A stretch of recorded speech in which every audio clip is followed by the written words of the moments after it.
आदित्य सोलंकी हमारे बीच यहाँ पर मौजूद हैं। मैं सभी मंचासीन अतिथियों का स्वागत करता हूँ, सम्मान करता हूँ। जैसा कि आज का यह समारोह एक संगोष्ठी के रूप में है, हम राष्ट्रीय पत्रकार मोर्चा भारत से संबंध सभी पत्रकारों की यहाँ पर एक संगोष्ठी है। हमने आपको एक पर्चा बांटा है जिसमें 9 बिंदु हैं।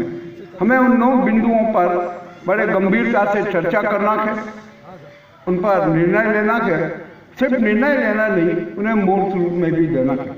हमारा एक बिंदु क्रमांक है राष्ट्रीय पत्रकार मोर्चा भारत की राष्ट्रीय, प्रादेशिक, जिला तथा ब्लॉक इकाइयों को पूरा का पूरा गठन 30 जनवरी तक अनिवार्य रूप से हो जाना चाहिए। इस बात को हम जल्दी से जल्दी मूर्त रूप देने का प्रयास करेंगे कि राष्ट्रीय हमारे अध्यक्ष जी मौजूद हैं, उनकी उपस्थिति में आज ही शाम को एक राष्ट्रीय कार्यकारिणी की घोषणा हो जाएगी, नाम पहली सूची आ जाएगी, बन जाएगी और उसके बाद में आगे की प्रक्रिया शुरू होगी। पत्रकार मोर्चा भारत तथा प्रेस ऑनर वेलफेयर एसोसिएशन में सामंजस्य की बात। हमारे वीरांग जी ठाकर साहब से मेरी पहली बार मुलाकात हुई आलोट में, और जब उनके विचार हमने सुने, जब उनसे सारी बातचीत की, तो उनका जो एक लक्ष्य रखा कि हम पत्रकारों के हितों में काम करें, सिर्फ बातें ना करें, और उसके लिए उन्होंने अनेक घोषणाएं की। तो मैंने उस समय ये सोचा कि POW और NJFI और हमारे जिनसे हमारा टाइप है NJUI, हम तीनों संगठन यदि इस देश में एकता के साथ काम करेंगे तो निश्चय ही सारे पत्रकारों का सर्व शुभ और सर्व मंगल होगा। हमारे पत्रकारों के लिए अनेक योजनाएं बनाई है, जिसका विवरण आपको हमारे वीरांग जी ठाकर साहब, भाई शत्रुघ्न जी और भाई बेजू जी और सब अन्य उसमें देंगे। मैं हिंदुस्तान में एक बात याद दिला दूं कि 3 मई प्रेस आज़ादी पर्व को राष्ट्रीय पत्रकार मोर्चा भारत ने ही हिंदुस्तान में मना। पहले कोई नहीं मनाता था, कि जानते ही नहीं थे कि 3 मई प्रेस आज़ादी पर्व है, उसका क्या होगा। हमने उसको पूरा अलग जगाते हुए उसको तहसील स्तर तक, ब्लॉक स्तर तक पहुंचाया 3 मई प्रेस आज़ादी पर्व को। भाई वीरांग जी ठाकर साहब का और भाई शत्रुघ्न जी का एक प्रस्ताव है कि 3 मई को भव्य अंतर्राष्ट्रीय मीडिया पार्लियामेंट का आयोजन किया जाए, और उसका सारा खर्च हमारे वीरांग जी ठाकर उठाने के लिए तैयार हैं। मैं उनका अभिनंदन करता हूं, स्वागत करता हूं। भाई शत्रुघ्न जी ने भी एक प्रस्ताव रखा कि एक आप अंतर्राष्ट्रीय जो सम्मेलन है उज्जैन में रखें। मैं क्या बात बता दूं कि उज्जैन यूं तो बहुत गरिमामय है, किंतु समाज जगत के रूप में उज्जैन बहुत पिछड़ा हुआ है।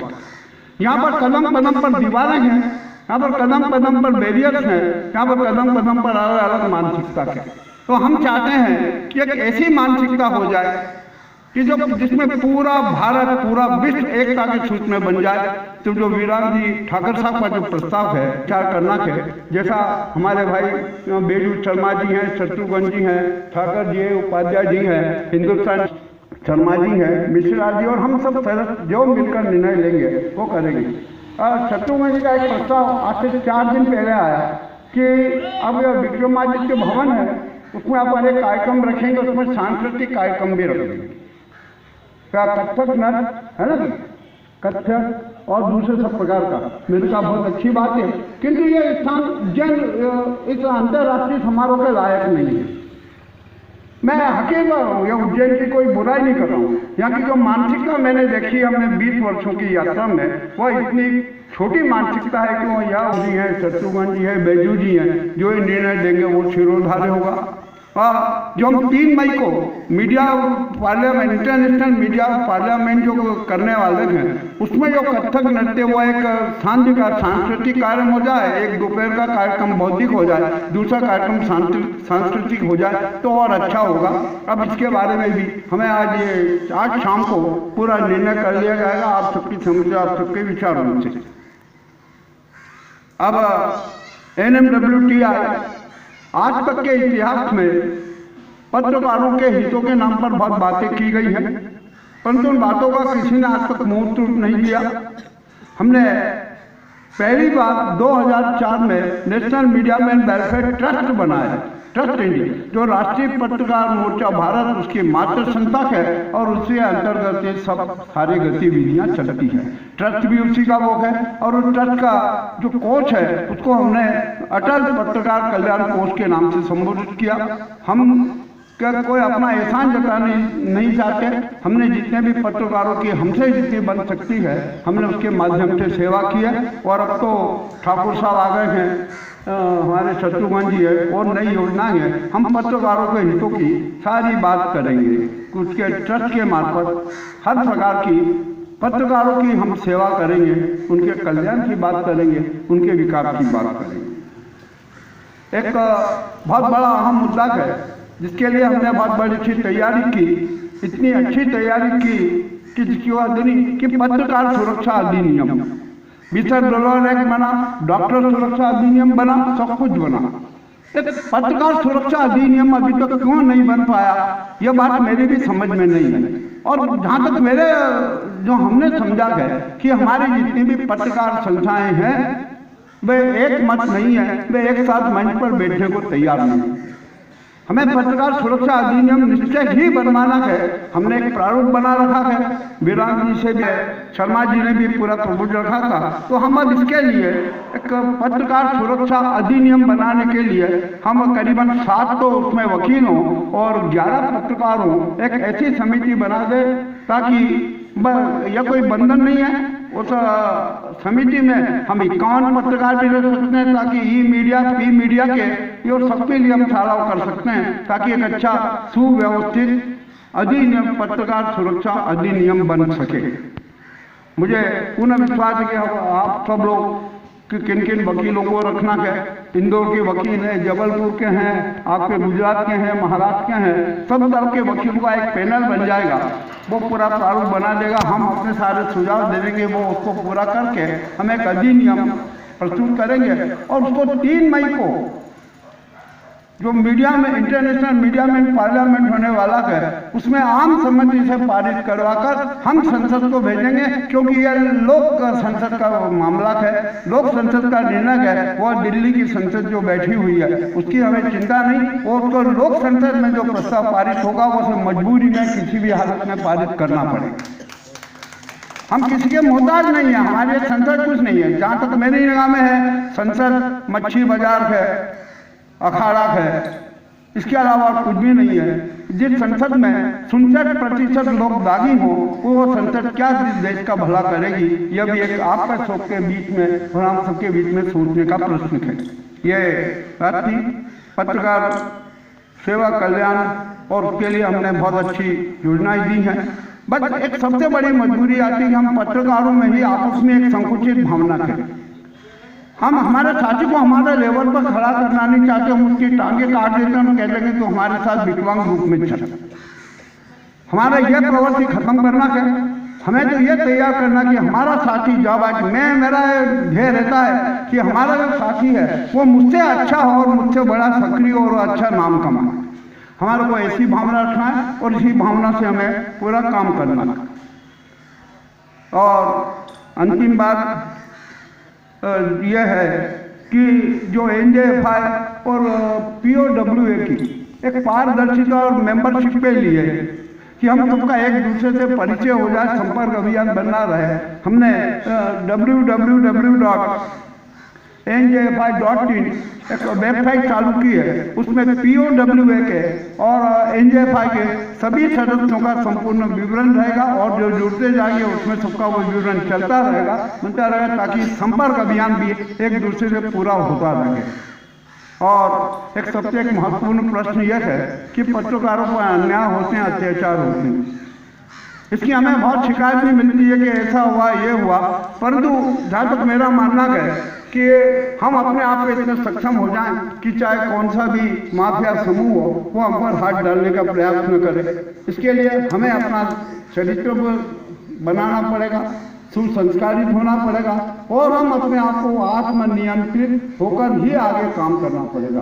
तो ये हम माफिया समूहों से, राजनीतिक माफिया के आपके सामाजिक माफिया हैं, धन माफिया हैं, जाने कितने कितने लोग जो काम करते रहते हैं, हम उनसे सबसे निपटने में सक्षम हैं। और आप ये मत समझिए कि हम अकेले हैं। आप यदि एक पत्रकार पर किसी भी प्रकार की आंच आती है तो उसके लिए एनजेएफआई का प्रत्येक सदस्य और पीओडब्ल्यू का प्रत्येक सदस्य सड़क पर आने के लिए तैयार है, सड़क पर मौजूद रहेगा, उसके साथ काम करेगा।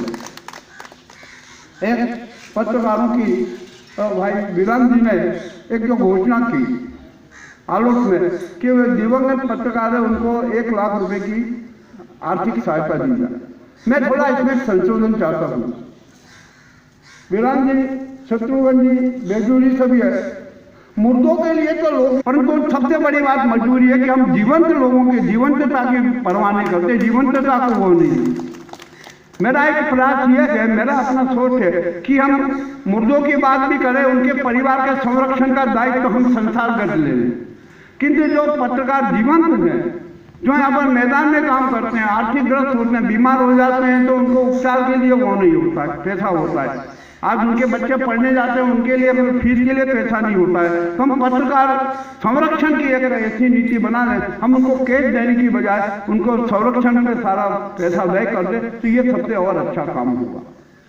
मेरा एक ये सुझाव है, फिर आप सबके राय है और जैसी जो होगा उसके बारे में पूरा विचार किया जाएगा। और एक हालांकि छोटा सा मंच है, किंतु कोई बड़ी बात नहीं है।